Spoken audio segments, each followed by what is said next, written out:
Welcome back to IllumiNation Network. Joining us today, we have Greg Lake, lawyer and hardcore advocate of the psychedelic community. Thank you so much for joining us today, Greg. Oh yeah, thank you for having me, Tristan. It's an honor to be here. On today's episode, we're talking about psychedelics, their legalities in the past, as related to like the 1971 convention with the United Nations, and just where it is now in terms of religious exemption through the First Amendment, and all these churches coming up, and then where it's going in the future. And so we're lucky to have Greg with us here today.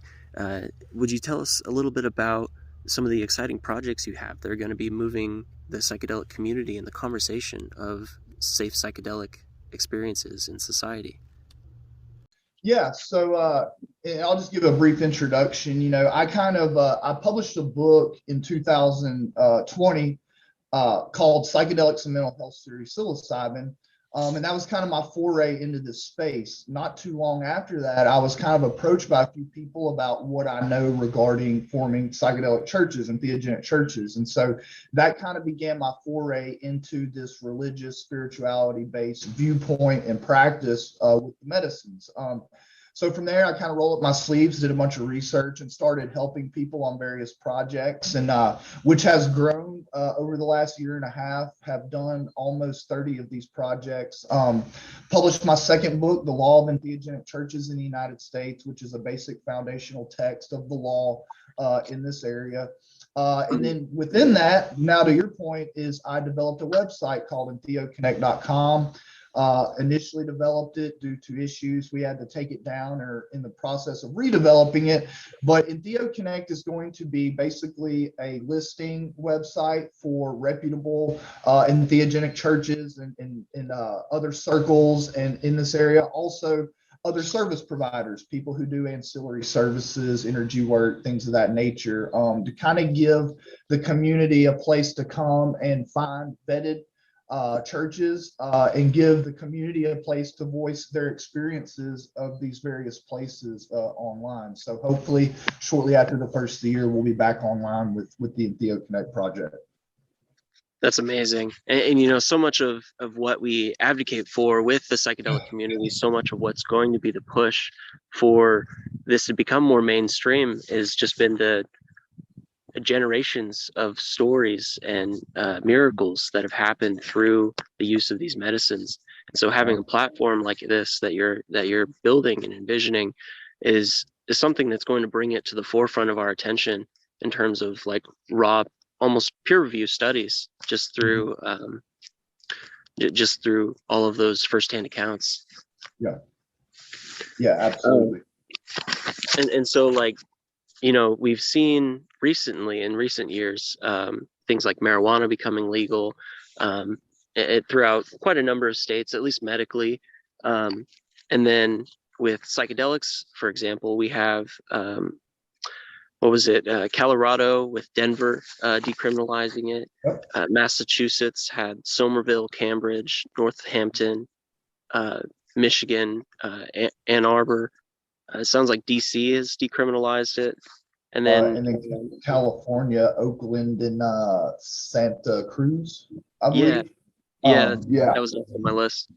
And yeah, so we, we're seeing the gradual release of restriction from these laws. And so platforms where we can discuss various stories and various experiences of psychedelics will really help push this forward as we go into court with certain things, certain battles, especially if there are any new ones coming up recently.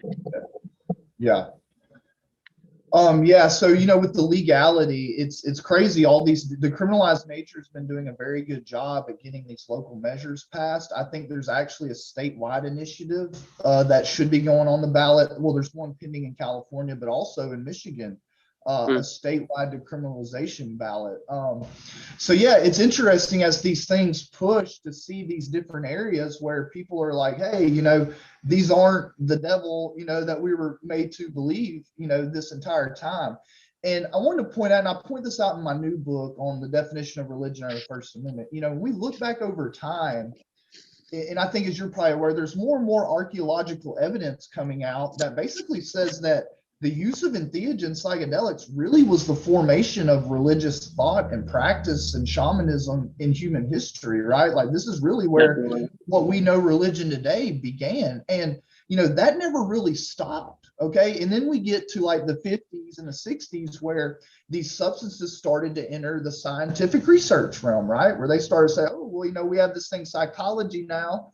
Let's see how this fares under that. And I'll make a point right now is that even the early researchers realized the mystical, primary religious qualities of these experiences, right? So I guess my point is that not until the 50s or 60s were these substances used for anything other than religious, spiritual endeavors, right? And again, that has never ceased this entire time. And then, we get to the early 70s with the UN passage and the Controlled Substance Act. It's like, this idea of recreational use, right? Like, which had never really been part of the story with these substances up until that point. And, then we're kind of hit with this idea of, oh, well, they're recreational and you can't do that. When in reality, that's really the minority of the story throughout history, right? It's always been primarily spiritual religious use. And so now, really with the discovery of ayahuasca in the jungle, that kind has in Wasan in Mexico has brought back, and revived this spiritual religious idea, right? That never really died and is really consistent with the historical record throughout time as we know it. Okay, so he was kind of the first one to bring the religious aspect here to America. I would say Schultz, Gordon Wasson, those people who were going to Mexico and going to South America with the tribal people really were the ones that, back to the Western world, bought this idea of the spiritual, religious, shamanic usages of these types of substances. Yeah. And so, I think even in recreational sense, the reason people partake in any sort of recreational drug a lot of times is to feel some sort of comfort or alleviation, or to experience something fun just for the enjoyment of life. And so in that sense, psychedelics are still a therapy in that regard. No, they really are. And I mean, really, my personal story jives with exactly what you just said. I mean, when I first started consuming psychedelics from a young age, there's always a recreational aspect to it. But then there came that one time where I ate a certain dosage of mushrooms by the lake and had my first primary religious mystical experience, right? And ever since that time, my relationship to these substances made a shift, where these aren't fun time necessarily for me anymore. Not saying the experiences can't be enjoyable, but it's really this spiritual religious aspect to it that's really taken over my my personal story with the substances. And I think many people now have that same narrative. Definitely, it shows us something bigger, something more to believe in, a higher power, if some people want to call it that. And I definitely do. I feel the same way, in that too much of this reality cannot be explained, and there's so much information to be obtained through our environment and just being in tune with nature. And that just goes to show that maybe the Stone Ape Theory is pretty close. We can't verify, but I'm definitely a believer in that one. Yeah, and it's being developed. Again, in my new book, I talk about this 2019 Weekwoman article that talks about the origin of religion being the use of sacred mushrooms and other entheogens. But yeah, there's been further development on it and further developing on it ongoing. So the theory seems to be coming together more and more as these researchers really start to dig into this, idea that our specific species had a certain affinity for the 5-H2A receptor sites, and that, through eating the sacred mushrooms with this special avidity, we developed on a different path. And, again, I like it too. I think it sounds very cogent, very credible. And as the evidence comes out, maybe one day they'll be forced to rewrite the history. Who knows? Definitely. So much of our history around like the conquering side and the colonialization aspects of our history are so much involved with a suppression of Mhm. the working class. And in a way, that was an outlet for us, a secret outlet, an underground outlet, and something that once it comes back to the forefront of the modern world, of the largest countries of the world, especially, we'll find a lot more spaciousness for us to communicate what is needed in society and to show up more in terms of advocacy for what is right in the world, what is right with politics, and just not being so apathetic about our communities, because that seems like something that was unintentionally conditioned into Yep. us over time, that everyone who seems to experience psychedelics seems to show such an interest in a deeper community. And that's why we Mhm. see so many people saying like, oh, let's go get a commune, let's go get like 10 Yeah. acres 20 acres together and Mhm. That's right. just start our own system that actually cares more and has deeper traditions. It's interesting you say that, because part of my argument in my new book about why the sacramental consumption of entheogens, more or less in and of itself, is a religious exercise is because of this sense of cosmic unity, right? People experience this oneness with everything, right? And so once you experience that, how does that inform you about the way you treat other people or other living beings or Mother Nature, right? It kind of informs you that, hey, we're all part and parcel of the same thing, man. So that informs me in a moralistic sense, not in a you better do this, but just in a personal moralistic sense, that now going through my life, I need to be more aware and cognizant of how I'm treating others, because ultimately that's how I'm treating myself, right? And so I Yeah. make the argument that these experiences, because a lot of these religions have moral codes, don't do this, don't do this. Well, through the entheogenic psychedelic experience, you don't really need to have a comprehensive moral code, because some of the such you get these downloads that are so profound that it really just transcends almost every single life situation that we encounter. So it kind of goes without saying that we don't need this complex moral code. We could have like 3 sayings that literally transcend every human interaction that we have. Yeah, definitely. One of them probably being something along the lines of like not imposing on others. The golden rule and respect others' free will. Yeah. And treat Mother Nature properly. That's about it, man. Yeah, you stick to those, you can't really do much wrong. That's it. Yeah. So it's, and obviously as we look back over time, these very simple teachings were present in a lot of the foundational writings and texts of all the major world religions, right? But after the 7th millionth interpretation, now we've got this huge moral code to tell us about all these details of right and wrong, which are superfluous and not really in line with what we know when we contact the divine directly. Yeah. And that's another interesting thing about these psychedelic medicines, is that each one of them seems to have almost like its own spirit, its own like kind of like signature feeling to it, that as a presence, not only an experience moving through the body, but a presence that your consciousness is communicating with. Yeah, and so that's an interesting thing you just said, because I'm sure, as you're aware, I work with a lot of groups that have multiple sacraments, right? And there's a lot of lawyers that say, oh no, you can't have multiple sacraments because, if you have multiple, none of them are essential to the religion, which I would argue that's not, our RIULPA, which is sister statute to RFRA, says that to be a protected religious exercise interest, it doesn't have to be central, but that's neither here nor there. Because what you just said is very much correct, that each of these substances has their own character, has their own spirit, and are really good for different things, right? I mean, for different, people reach different places in their life and their spiritual journey. These different medicines help in very different ways and can be part of an integrated spiritual religious practice. Definitely. And so with like Wachuma being associated as the grandfather medicine and ayahuasca being associated as the grandmother, sometimes you need a grandpa or you need a grandma. It's a different kind of medicine. I mean, we all know that there's certain parts in your life where your masculine energy starts to overpower your feminine, right? And maybe that's when you might be grandmother, or vice versa, right? Or, people reach a real rough spot and are just dead spiritually, maybe a Bufo experience to reach that highest level of consciousness.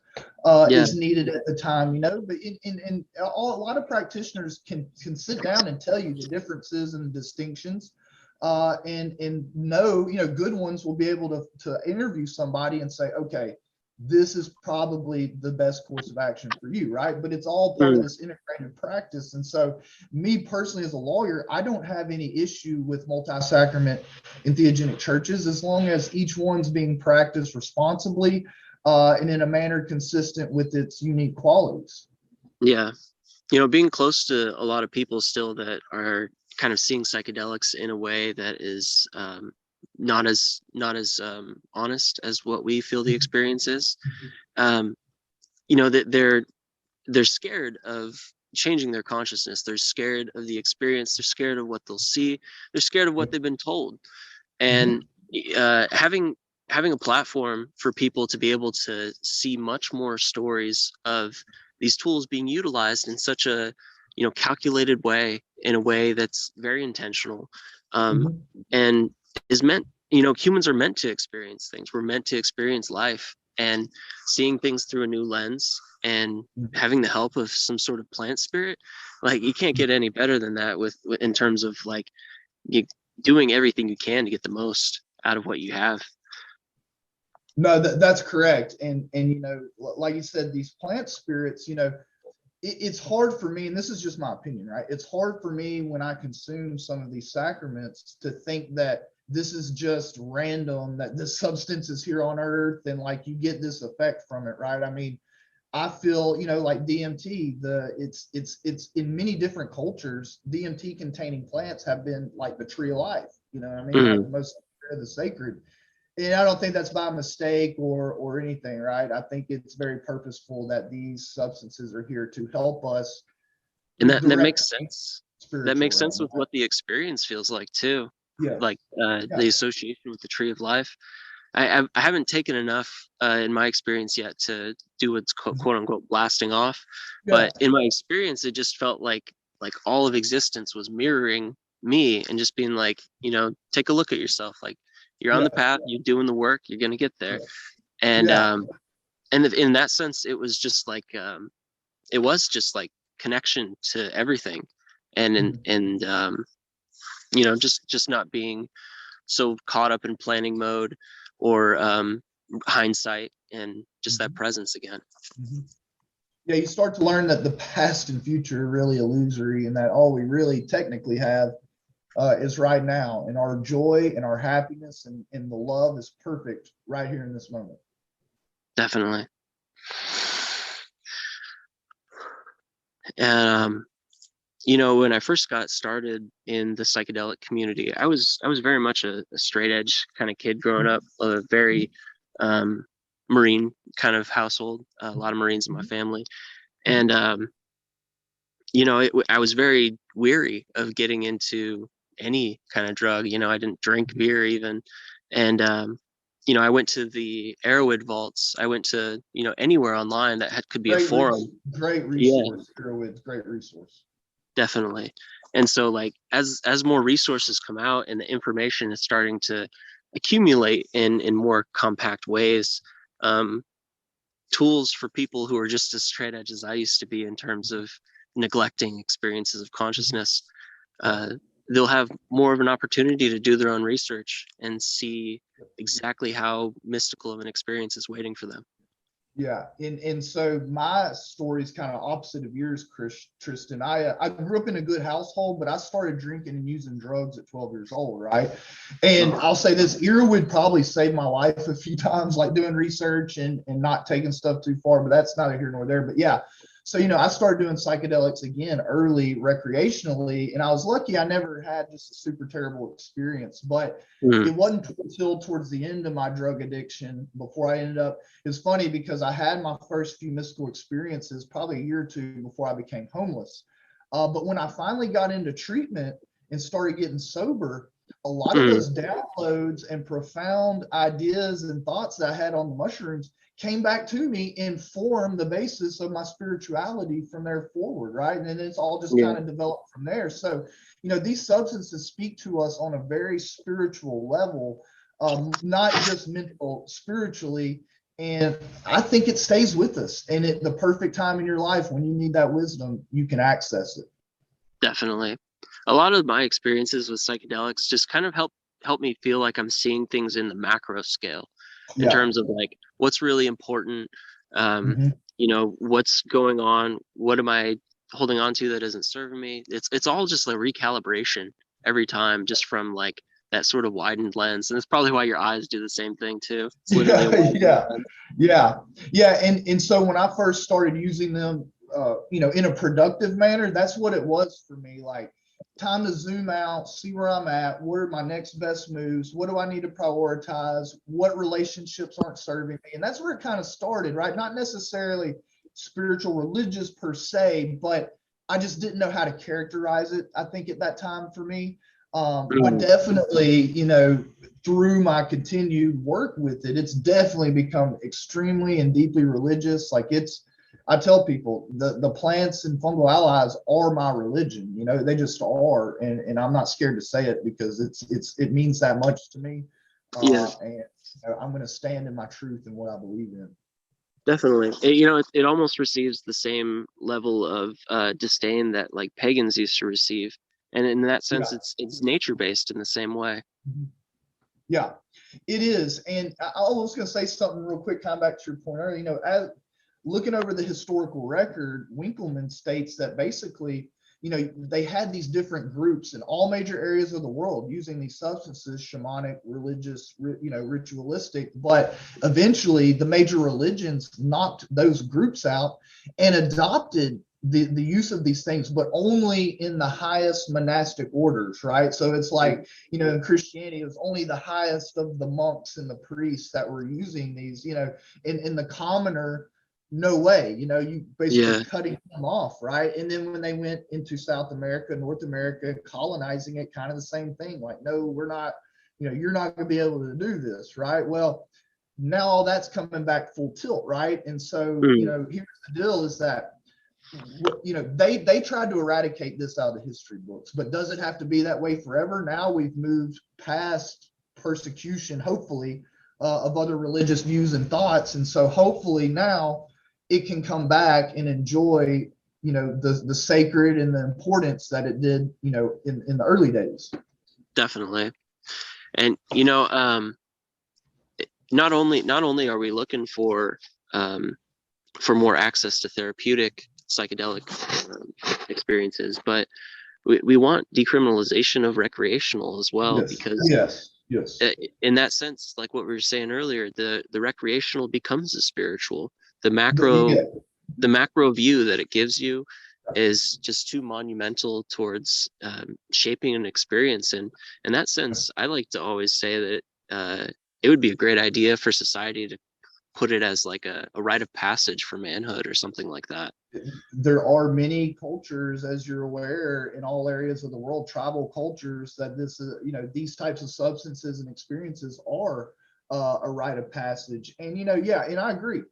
People should be free to explore their consciousness in any way that they feel, so called to do. And maybe I'm extreme. I'm of the mindset that all drugs should be legal for people should they Mm. wish to go try. I mean, people there's should be there's free to do studies what out they there want saying to. that when you decriminalize stuff like cocaine and other harder drugs and you educate people, they're less Yep. inclined to abuse it and hurt Yep. themselves. Yep. And when you educate them and you have resources to help keep them safe, less people die, less people overdose, more people are able to get the resources that they need to get away from that type of stuff.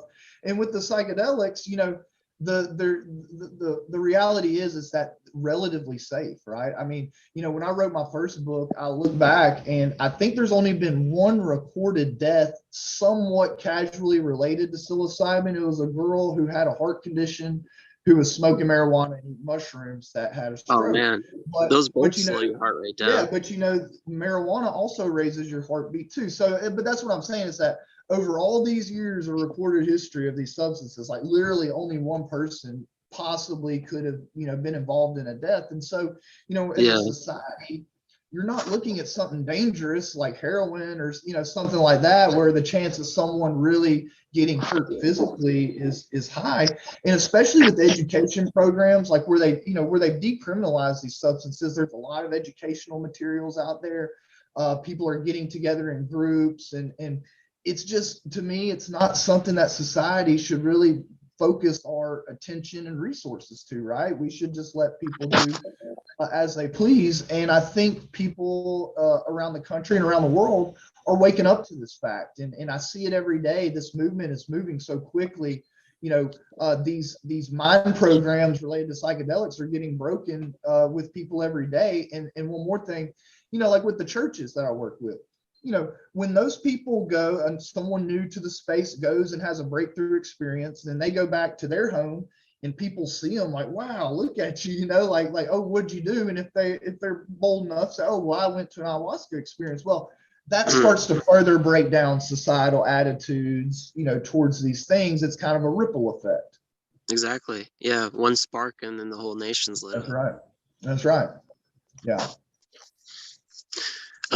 Yeah, essentially that's why I named IllumiNation Network the same thing, because these ideas, once they become grounded, it becomes a spark that just creates that wave.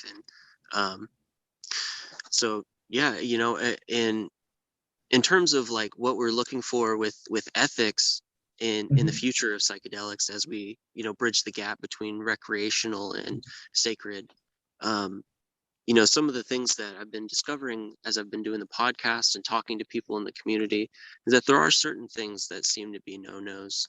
And one of them, I think in particular, and it relates to one of those golden rules you were mentioning, is not imposing your will on anybody. And for practitioners, there seems to be a trend for them to lean predatory if they haven't done the work inside or gone through the proper training. And so one rule I think would be great for the community is for practitioners in therapeutic sacred settings not to engage sexually with anyone they give medicine to. No, I agree 100%. And that's ethical for most professionals in any kind of area too, right? I mean, maybe not black and white like that, but I mean, it's generally well known as a professional, it's a no-no to engage in a sexual romantic relationship with anyone who you're either actively serving or have served. We go on and on, but no, I completely agree.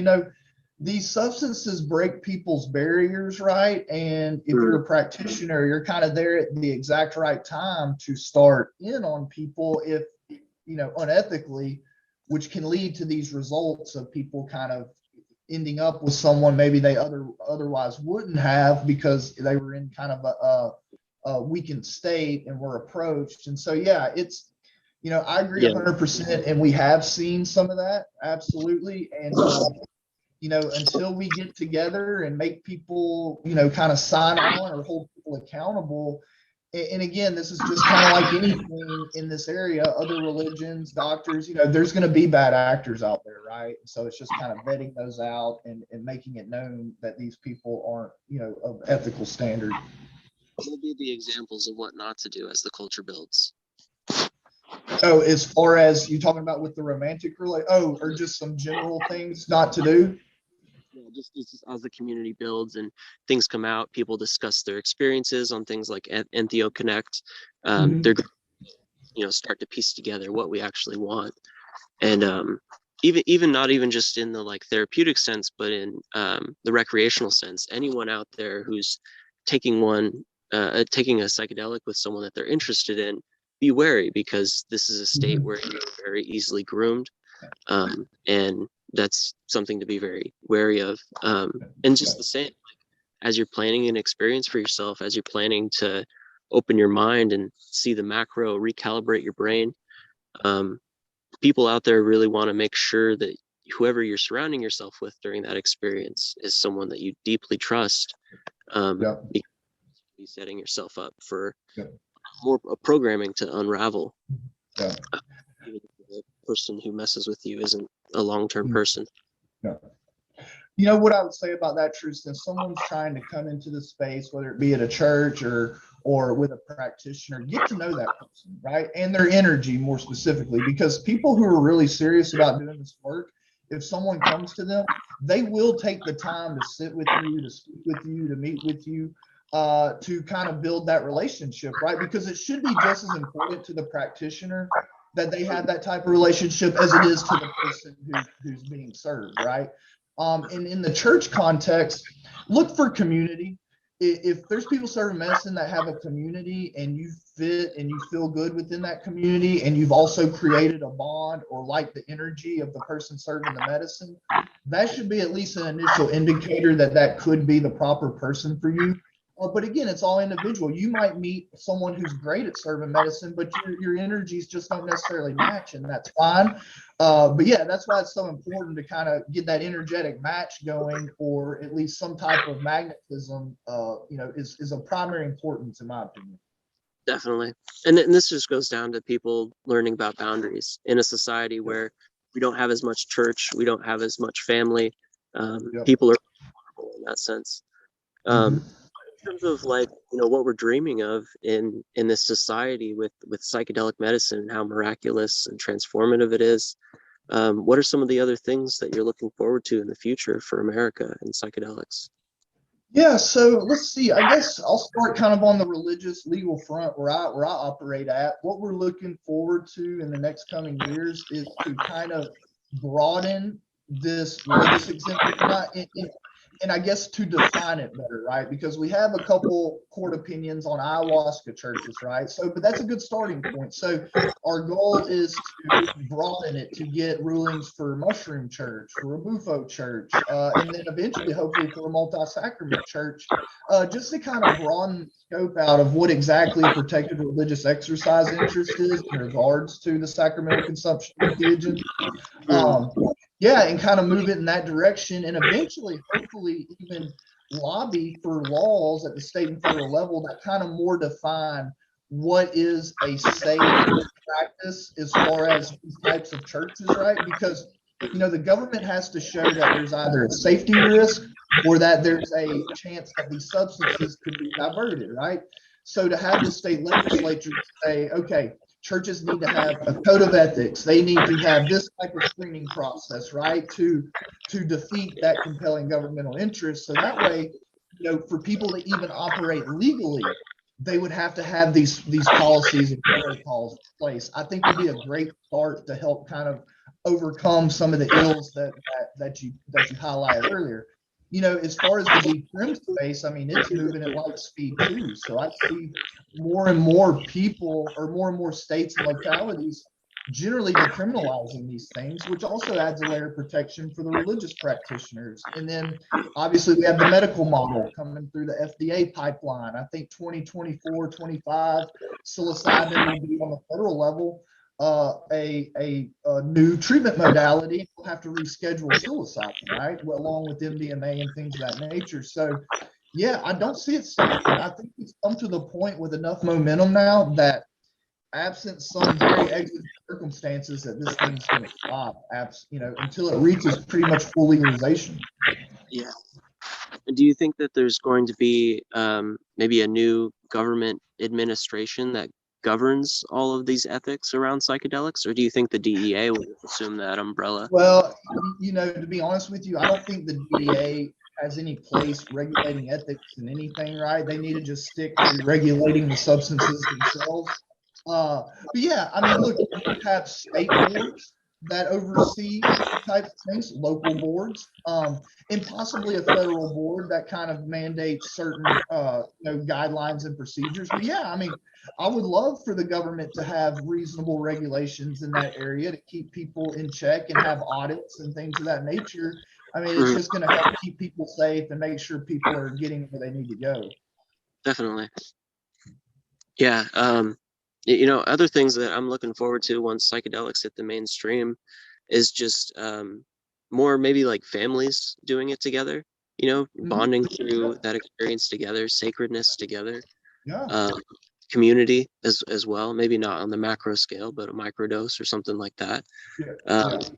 Just the idea of people coming together and and taking the time to be intentional and look for that sacred again, because it hasn't really been very prevalent in American society for a couple of decades.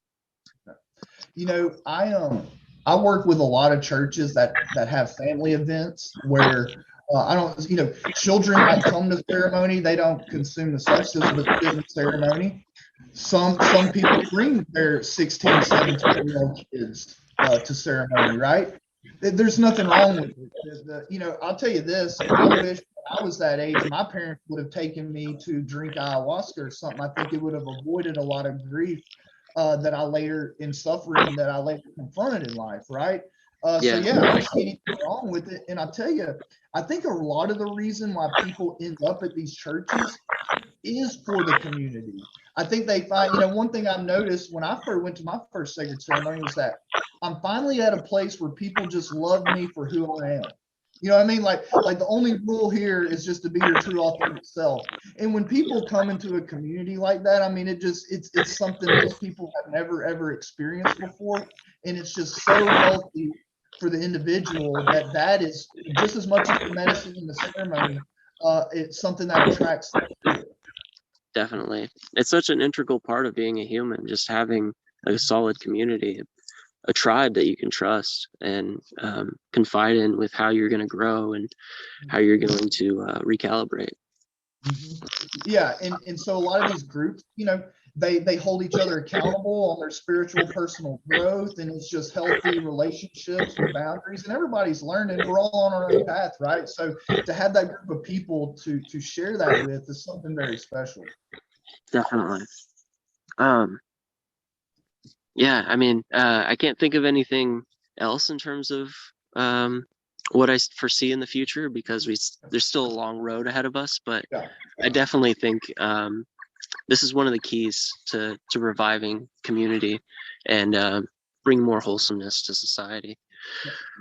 Yeah, I agree. Look, I'm not going to say these substances are for everybody or these practices are for everybody. They're not. They're absolutely not, right? But I think that there is a lot of people around the world who are internally called to this, right?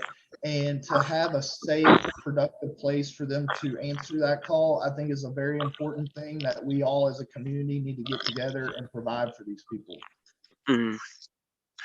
Definitely. Well, thank you so much for the work that you're doing with EntheoConnect and all of these churches. Would you like to plug your book one more time? Oh, yeah. So just so everybody knows, I'm about to publish my third book. It's going to be entitled The Law of Entheogenic Churches, Volume 2, the definition of religion under the First Amendment in light of the sacramental consumption of entheogens. I know it's a long title, but basically what I do is I do the case law research mixed with the research regarding the entheogenic experience, and then ultimately argue why, under the right circumstances, that this is indeed a religion. Because as you know, a lot of people put a lot of stock in, well, if you're serving medicine, you need to be tied to some lineage, to South America or wherever.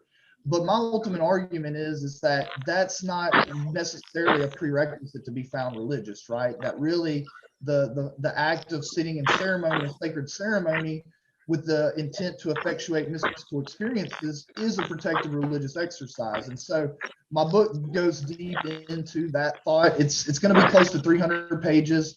I will be publishing it for donation on EntheoConnect.com. So if everybody wants to go sign up for the email list, you'll be the first ones to know whenever I post the book on the website. Excellent. Yeah, I'm excited to get more into it on the book myself. Yeah, man, it's gonna be good. Let me say this real quick.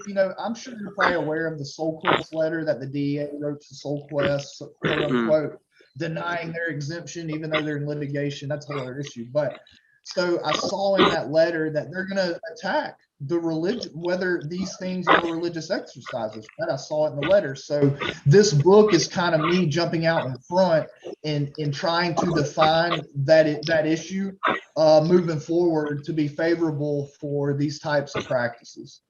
Definitely. And so much of say Caucasian lineage with this could just be how it was underground, how so much of our predecessors were colonizers who had a very narrow view of life and kind of demonized any sort of practice related to nature and outside of Christianity. Well, and let me tell you this, and I pointed out in the Winkleman article, he says that there's evidence of these practices in all major areas of the world, that this is our shared world religious heritage, right? So, and so my point there is, well, what is a lineage then? Fermented honey with mushrooms in it, and making all sorts of potions out of things. Probably even synthesizing from the ergot fungus. Yep. Yeah, the Eleusinian mysteries. I mean, they still don't know exactly what the kykeon was, but they pretty much theorized that it was some type of LSD derivative from ergot, right? So, these, and so that's kind of our shared heritage, right? Like even our government systems and everything come from Greek culture, right? So like, it's all one part and parcel the same. Definitely. Mm-hmm. Well, it's going to start shifting, and thanks so much for your contribution towards that forward momentum, Greg. Thank you, Tristan. I appreciate it. Definitely. And thanks for everyone watching. Stay gold.